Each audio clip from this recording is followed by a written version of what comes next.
입안에 있는 세균이 혈관을 타고 뇌까지 직접 올라간다는 말씀이세요? 그게 가능한가요?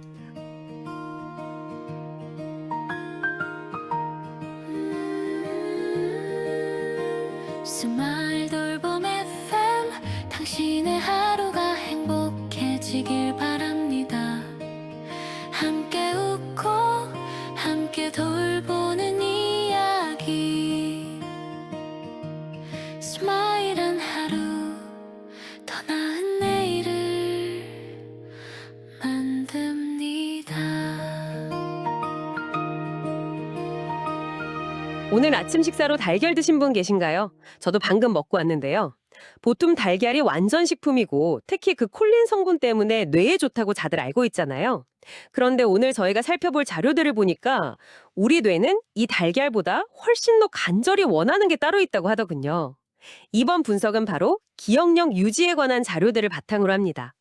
주변의 어르신들이 아이고 자꾸 깜빡깜빡하네 하시는 말씀 많이들 들어보셨을 텐데요. 자료에서는 이게 그냥 나이 들어서 그런 게 아니라 우리 뇌가 보내는 아주 중요한 뭐랄까 구조 신호라고 경고하고 있어요. 오늘은 그 신호의 진짜 의미가 뭔지 그리고 우리가 어떻게 응답해야 하는지 한번 깊이 파헤쳐 보겠습니다. 네, 맞습니다.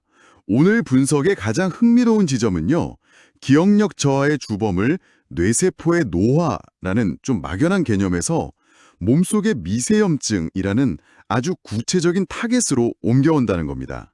이 보이지 않는 불씨를 끄고 또 뇌에 최적의 연료를 공급하고 밤사이 뇌를 깨끗하게 대청소하는 그 구체적인 방법들을 살펴볼 텐데요.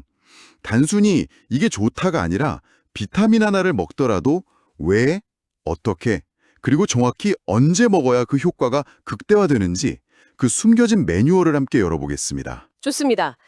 보이지 않는 불씨, 미세염증이라니 벌써부터 흥미로운데요. 솔직히 염증이라고 하면 보통 무릎이 쑤시거나 목이 붓는 걸 떠올리는데 무슨 관련이 있는 건가요? 바로 그 점이 핵심입니다. 우리가 알아차리지 못하는 사이에 입속이나 장, 혈관 같은 곳에서 조용히 그리고 만성적으로 타오르는 염증을 말하는 거거든요. 그리고 자료에서 제시하는 가장 놀라운 사실 중 하나가 이 모든 문제의 시작점이 뜻밖에도 입안에 잇몸인 경우가 아주 많다는 겁니다. 잠시만요. 잇몸이요? 입안에 있는 세균이 혈관을 타고 뇌까지 직접 올라간다는 말씀이세요? 그게 가능한가요? 네, 바로 그렇습니다. 평소 우리 뇌는 혈내 장벽이라는 아주 깐깐한 경호 시스템에 의해서 보호받고 있거든요. 뇌라는 VIP 라운지로 들어가는 입구를 지키는 뭐랄까 경호원 같은 존재죠. 그런데 잇몸에서 시작된 만성 염증이 이 경호원을 계속 지치게 만들면 그 경비가 허술해진 틈으로 세균이나 독소 같은 불청객들이 뇌로 침투하는 겁니다. 아, 바로 이 녀석들이 뇌 속에서 염증 반응을 일으켜서 기억을 저장하고 불러오는 회로를 망가뜨리는 거죠. 그래서 자료들이 치매 예방의 가장 의외의 첫걸음으로 꼼꼼한 양치질을 그토록 강조하는 겁니다. 와, 정말 충격적이네요. 호미로 막을 걸 가래로 막는다는 말이 정말 딱 들어맞는 상황이군요. 잇몸 건강이 뇌 건강의 시작점이라니. 여기서 한 걸음 더 나아가면요.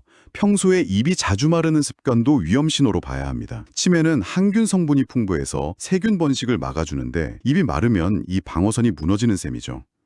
물론 물을 자주 마시는 게 중요한데 여기서도 함정이 있어요. 함정이요? 네.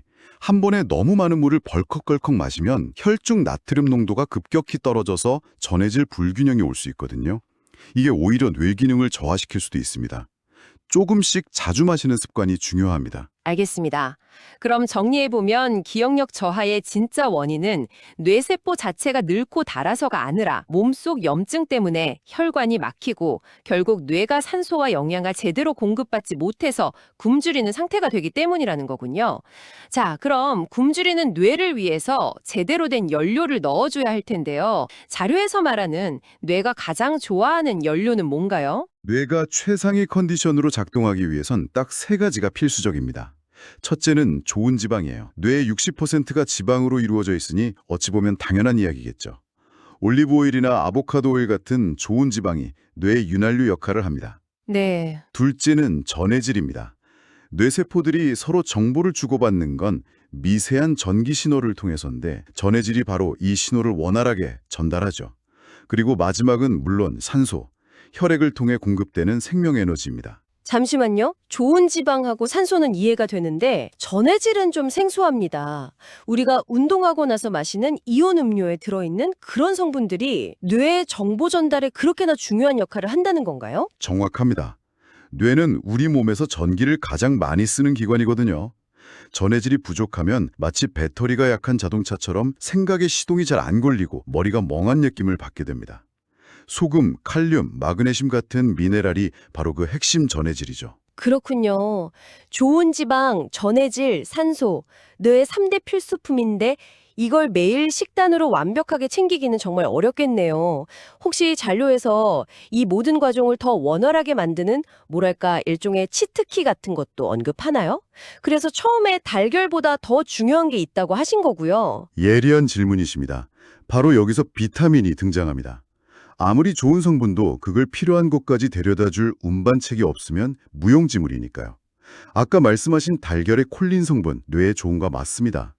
하지만 그 콜린이 뇌세포 안으로 들어가려면 비타민 B군이라는 운반책의 도움이 반드시 필요해요. 이제야 그림이 딱 맞춰지네요.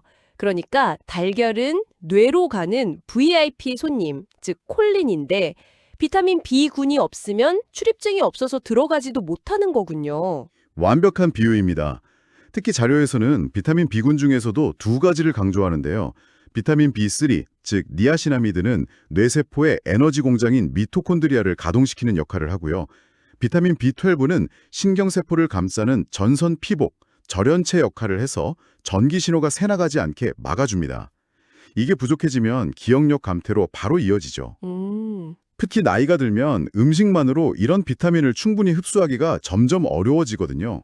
그래서 균형 잡힌 활성형 멀티비타민 한 알이 뇌의 기초 체력을 다지는데 아주 큰 도움이 된다고 자료는 설명합니다. 알겠습니다. 좋은 연료를 채워 넣는 법을 알았으니 이제 반대로 불필요한 것들을 비워내는 것도 중요할 것 같은데요. 자료에서 뇌를 비우는 것의 중요성을 강조했다고요? 네, 바로 수면의 역할입니다. 우리가 잠든 사이에 뇌에서는 글림프 시스템이라는 아주 경이로운 일종의 하수도 시스템이 작동합니다. 하수도 시스템이요? 네, 낮 동안 활발하게 활동했던 뇌세포들이 밤에는 살짝 수축하면서 세포들 사이에 미세한 공간을 만들어요. 그 틈으로 뇌척수액이 강물처럼 흘러들어가면서 하루 동안 쌓인 노폐물을 씻어내는 거죠. 알츠하이머의 주범으로 알려진 베타 아밀로이드 같은 단백질 찌꺼기도 바로 이때 청소가 됩니다. 와, 그럼 밤에 자주 깨거나 잠을 설치는 사람은 뇌 청소를 제대로 할 시간이 거의 없다는 뜻이겠네요. 그게 다음날 머리가 멍하고 무거운 느낌이랑 바로 연결되는 거군요. 맞습니다. 특히 이 청소 시스템은 우리가 깊은 잠에 빠졌을 때만 가장 활발하게 작동하거든요. 그런데 잠들기 전까지 스마트폰을 보거나 걱정거리를 되뇌면 몸은 누워 있어도 뇌는 계속 깨어 있는 상태, 즉 야근을 하는 셈이 됩니다. 그럼 뇌 청소부가 출동할 시간이 없는 거죠.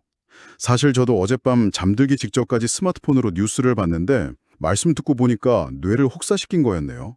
오늘 아침 유독 피곤했던 이유가 있었습니다. 뇌 청소까지 마쳤다면 이제 제대로 충전할 시간인데요. 식단은 구체적으로 어떻게 구성해야 할까요? 지중해식 식단이 좋다는 말은 많이 들었는데 너무 막연하게 들리거든요. 복잡하게 생각할 것 없이 덜 가공되고 덜 자극적인 자연 그대로의 음식이라고 이해하시면 쉽습니다. 자료에서 강조하는 핵심은 세 가지입니다. 첫째, 좋은 기름을 매일 섭취하는 거예요.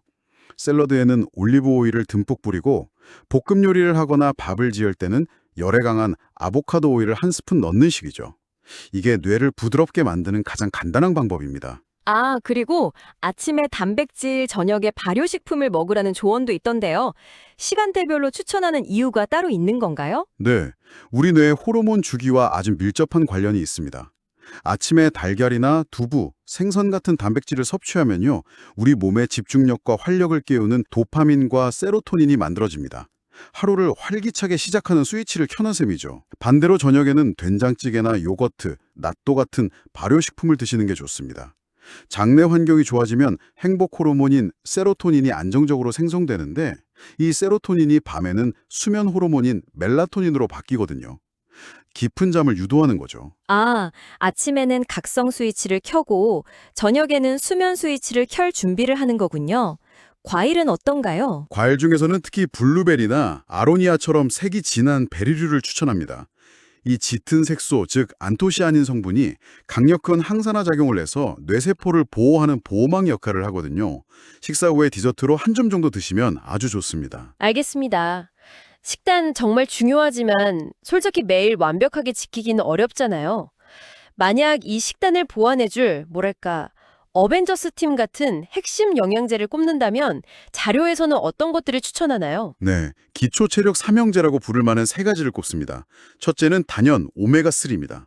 뇌 혈관의 찌꺼기를 청소하는 청소부이자 기억 회로를 매끄럽게 코팅하는 코팅제 역할을 하죠. 특히 기억력에 직접 영향을 주는 DHA 함량이 높은 제품을 고르는 게 중요합니다. 네. 둘째는 비타민 D3입니다. 흔히 뼈 건강에만 좋다고 알려져 있지만 햇볕 비타민이라는 별명처럼 우리 기분과 집중력에 깊이 관여하거든요.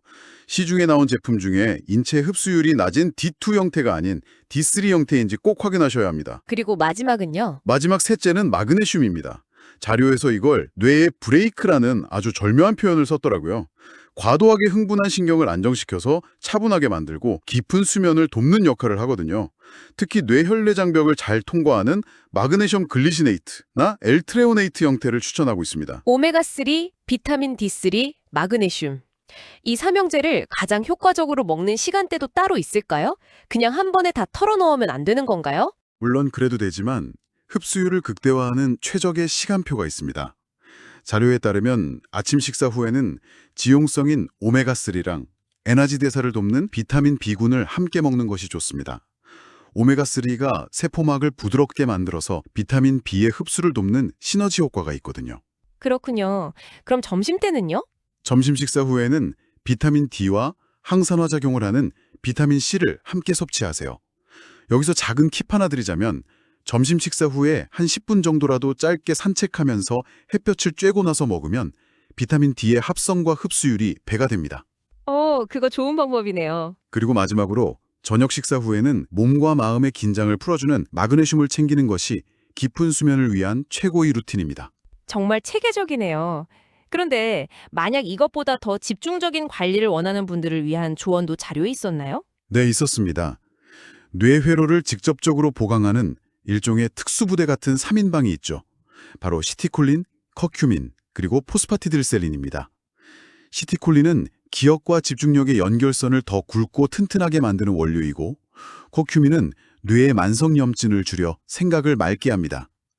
마지막으로 포스파티딜셀린은 뇌세포막을 유연하게 만들어서 정보 전달을 매끄럽게 하죠. 다만 이들은 기초 체력이 갖춰지지 않았는데 갑자기 투입하면 오히려 효과를 떨어질 수 있습니다. 앞서 말씀드린 기초 영양제를 꾸준히 섭취해서 뇌의 바탕을 다진 후에 추가하는 것이 효과적이라고 자료는 강조합니다. 오늘 이야기를 쭉 종합해보면 기억력이라는 게 타고나는 재능이 아니라 매일의 습관으로 가꾸고 관리하는 기술에 가깝다는 생각이 듭니다. 몸속 염증이라는 불씨를 끄고 뇌에 맞는 연료를 올바른 시간에 공급하고 또 밤사이 뇌가 충분히 청소하고 쉴 시간을 주는 것. 이 세 가지의 조화가 핵심이네요. 그렇습니다. 뇌를 아끼는 사람은 기억이 천천히 늙는다. 자료의 마지막 문장이 특히 인상 깊었습니다. 오늘부터 당장 밥에 아보카도 오일 한 스푼을 더하거나 잊고 있던 비타민 복용 시간을 알람으로 맞춰두는 작은 실천 하나가 10년, 20년 후 당신의 기억을 지켜주는 가장 확실한 투자가 될 겁니다. 오늘 분석은 뇌라는 하드웨어를 최상의 상태로 관리하는 법에 초점을 맞췄습니다. 그렇다면 다음으로 우리가 던져봐야 할 질문은 이것이 아닐까요? 이렇게 잘 관리된 하드웨어에 우리는 과연 어떤 소프트웨어를 설치하고 있는가? 매일 우리가 의식적으로 집중하고 받아들이는 정보의 질, 생각의 습관이 우리의 기억과 나아가 삶의 질을 궁극적으로 어떻게 바꾸어 갈까요? 이 질문을 당신께 남겨드리며 오늘 분석을 마칩니다.